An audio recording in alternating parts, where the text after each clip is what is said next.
We begin the day with Israel and the United States on the same page, perhaps not reading the same lines. Today, the Biden White House confirmed that Israel has agreed to stop the fighting in Gaza 4 hours every day. While it's not a ceasefire, it is a daily window of safe passage as the exodus of Gazans from the north to the south continues. Today's announcement did not come easily or quickly. U.S. President Biden and U.S. Secretary of State Blinken have spent the past week putting public pressure on Israel to approve humanitarian pauses in Gaza. Prime Minister Netanyahu has tried to downplay any differences with his country's most important ally. Keeping up appearances, it didn't seem to be on the U.S. president's mind today when he spoke with reporters. And asked for a pause for a lot more than 3 days. Yes. Did you ask him to pause for 3 days to get the hostages out for that Yes. length of time? I've asked for even a longer pause for some of them. Are you frustrated with Prime Minister Netanyahu that he has not listened more to some of the things you have asked him to do? It's taken a little longer than I hoped.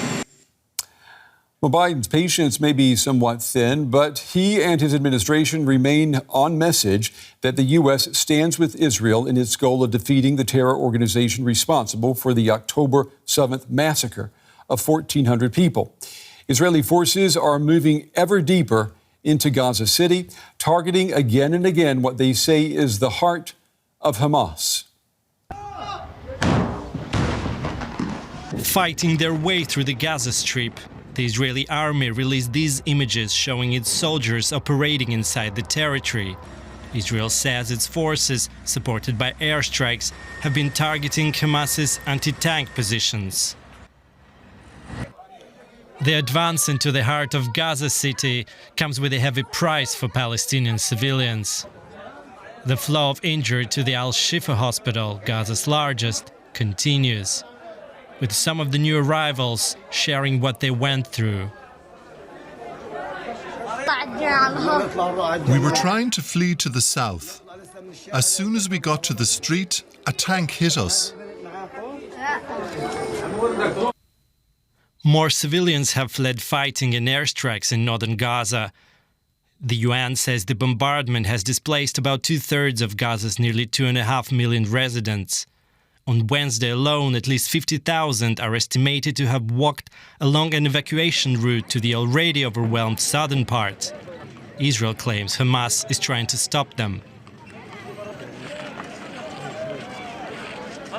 We saw Hamas putting roadblocks.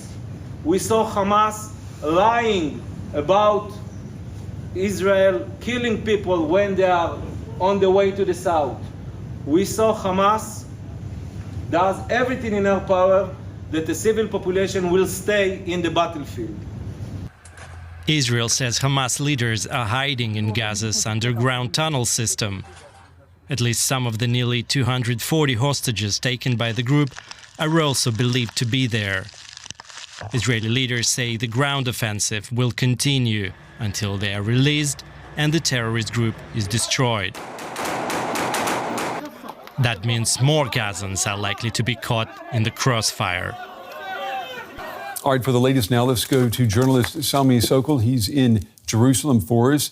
Sami, the White House just hours ago announced that Israel has agreed to these daily 4-hour humanitarian pauses in Gaza. What are we hearing from Israel about this? Well, I can tell you that in Israel, they're downplaying this. The Israeli military is saying that this is not new, that it occurred today, but also yesterday, that they've been enabling these kind of like tactical, they call it tactical pauses in certain areas, in certain neighborhoods. That means they're not ceasing the fire, they're not stopping the fighting in the Gaza Strip, but rather enabling certain areas for the people there to go south. And the report is that today another 50,000 Gazans went south. There's even a concern among some of the Israeli military that among those who are going south, there might be some Hamas fighters that are going south. In any case, they're referring to this as definitely not a ceasefire. Definitely Israel is continuing the fight, but rather a kind of a local breaks. There were also reports today of the director of the CIA, the head of Israeli intelligence, and officials from Qatar meeting to talk about a possible deal to get more of the hostages released. What do we know about that? Yeah, so there was a meeting with the participation of the chief of the CIA, the head of the Mossad, the prime minister of Qatar, in which these issues were discussed. But on the other hand, we hear from Israeli officials, even though they talk about progress that was made, which is something that we haven't heard in the last days, but they still say that maybe it could take up to a week until such an agreement would be made, that there's still differences between the parties. Israel wants a larger number of hostages released. They're saying that 15 would not be sufficient. They're talking about tens of hostages released. And at the same time, Hamas is demanding at least 72 hours ceasefire. Mm-hmm. Also, we're hearing Islamic Jihad, which is another militant group in Gaza. They have said that they're prepared to release 2 Israeli hostages for humanitarian and medical reasons. Is that just a coincidence taking place at the same time as these talks in Qatar? Well, definitely there's a high coordination between the different organizations. They launched the attack together on the 7th of October, and we can expect that there'll be some kind of understanding between these two organizations. What is also interesting that they released a video. There was one child who was 13 years old who was speaking. He was addressing Netanyahu in this pre-recorded video that was released by the Islamic Jihad. He called on Netanyahu to stop the bombing. He said that he's been protected by the Islamic Jihad, and that if he prevents medicine and water from going into the Gaza Strip, it will also hurt the Israelis who are held inside the Gaza Strip. Of course, Israel is rejecting this and saying that this is a propaganda and so forth. But it just goes to show you that the issue of Israelis held inside Gaza is stirring a lot of emotions here in the Israeli public. Journalist Sami Sockol with the latest tonight from Jerusalem. Sami, thank you. Well, I'm joined now by Uriel Abulof. He's an associate professor of political science at Tel Aviv University. He's also the author of Mortality and the Morality of Nations, which looks at the nature of social and political groupings that make up nations. It's based on studies of various groups, including Israeli Jews. And he joins me tonight from Jerusalem. Mr. Abulof, it's good to have you with us tonight. In the last month, many of our guests here on DW have told us that the October 7th Hamas attacks fundamentally changed Israel. Is that true, or are we seeing the result of trauma and shock experienced on a national level? You do see that. Bear in mind what you have just heard, the report about the 13-year-old boy. And this is heartbreaking. And there are about 240 captives now. What happened on that Saturday, October 7th, was devastating to the Israeli psyche. And the closest that it has come is the memory of the Holocaust. It's also the day that the greatest number of Jews died in a single day since the Holocaust. So these are the sort of collective memory moments that October 7 summons. Now, of course, we also have to bear in mind that we humans are very adjustable animals. We adapt quite quickly.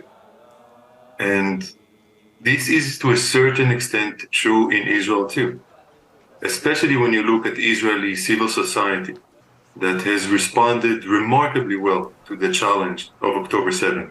Unlike, I should add, the state. the state of Israel, which was virtually absent on October 7th. If there is one defining feature, experience of all Israelis on that bleak Saturday, was that on that day, we all felt what it's like to live in a failed state. But Israeli civil society rose up to the challenge, and that was remarkable. I want to pick up on this notion of the condition of society before October the 7th.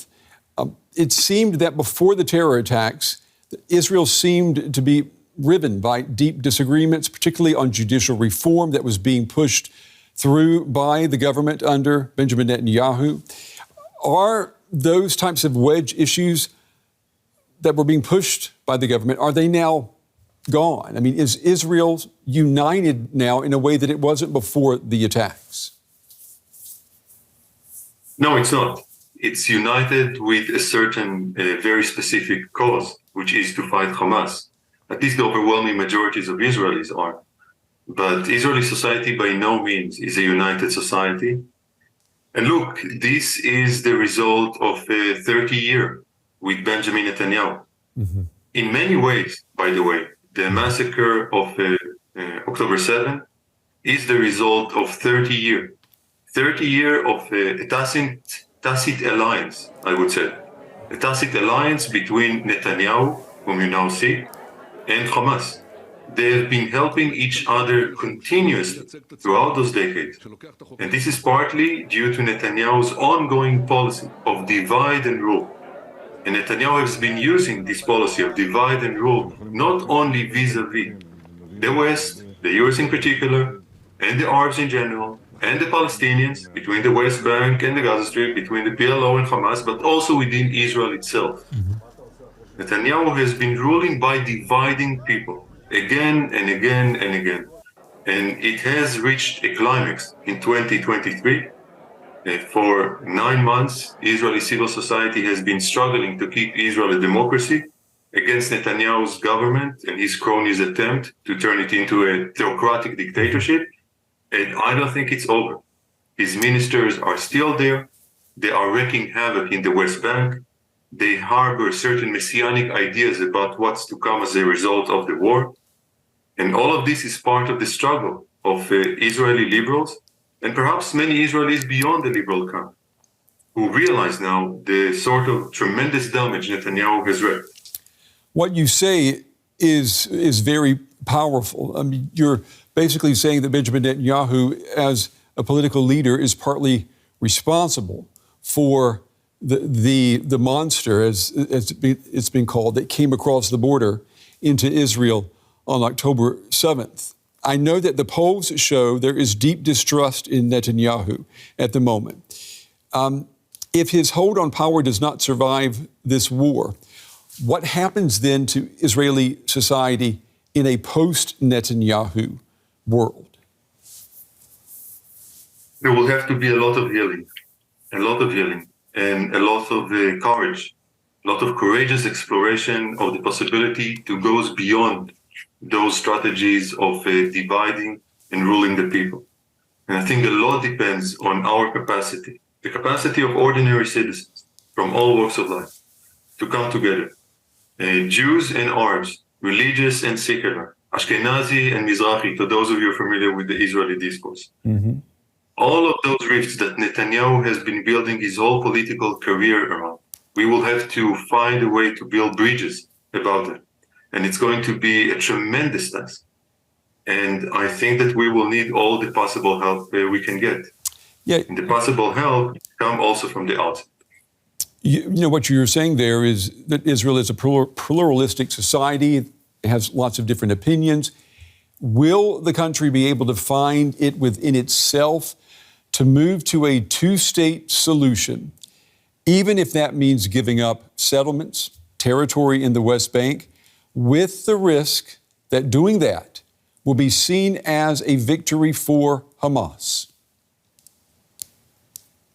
There is no question to my mind about the capacity. The question is that of will. Look, there's been a lot of talk over the past months about the danger of a second front. And when people speak about that, they speak about obviously the north, the possibility that Hezbollah will attack. In fact, I would argue we already have a second front. There is already a war on two fronts. One front is militarily against Hamas. The other is politically vis-a-vis Netanyahu's government. And I would go a step further and say that in order to win this double front war, both Israelis and Palestinians will have to come together. Look, the main thing that has been haunting us, and this is not just under Netanyahu, it's been going on for 140 years. What has been perpetuating this conflict is that we keep on calling it the Israeli-Palestinian conflict, as if it is a conflict between all Israelis or all Israeli Jews and all Palestinians or all Arabs. This is simply not true. Even in the Gaza Strip, the majority of Palestinians are against Hamas. And as public opinions have shown, most Israelis are against Netanyahu. Both peoples have been part of this cycle of being hijacked by the radicals. And those radicals have helped each other tremendously. By the way, not just politically, financially too. Yeah. The leaders of Hamas are millionaires. Some of them are billionaires. It's true. Netanyahu too is a very rich individual. They've benefited each other. And now it is up to us, the people, and alternative leaders to come together. Two-state solution is possible. There is a way to further that cause with courageous leaders, and not just within Israel and among the Palestinians, but in the region and worldwide. We will need every possible help we can have. Mr. Uriel Abulof of Tel Aviv University, you have given us, our viewers, a lot to think about tonight, and we thank you. Thank you. Thank you. Goodbye.